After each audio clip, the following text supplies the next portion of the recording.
বিসমিল্লাহির রহমানির রহিম। পরম করুণাময় ও অসীম দয়ালু আল্লাহর নামে শুরু।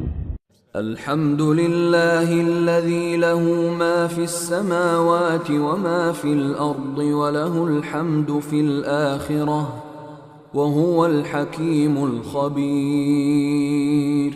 সমস্ত প্রশংসা আল্লাহর, যিনি নভমণ্ডলে যা আছে এবং ভূমণ্ডলে যা আছে সবকিছুর মালিক, এবং তাঁরই প্রশংসা পরকালে। তিনি প্রজ্ঞাময়, সর্বজ্ঞ। يعلم ما يلج في الأرض وما يخرج منها وما ينزل من السماء وما يعرج فيها وهو الرحيم الغفور। তিনি জানেন যা ভূগর্ভে প্রবেশ করে, যা সেখান থেকে নির্গত হয়, যা আকাশ থেকে বর্ষিত হয় এবং যা আকাশে উত্থিত হয়। তিনি পরম দয়ালু, ক্ষমাশীল।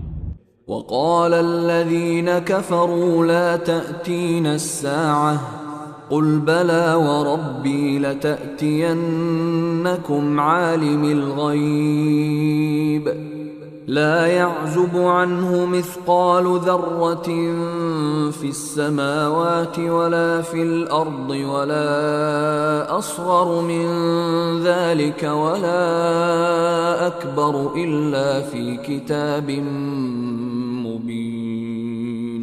কাফিররা বলে, আমাদের উপর কিয়ামত আসবে না।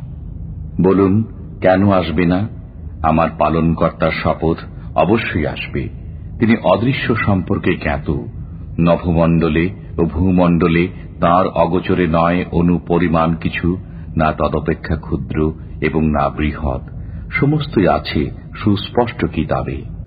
ليجزي الذين آمنوا وعملوا الصالحات أولئك لهم مغفرة ورزق كريم।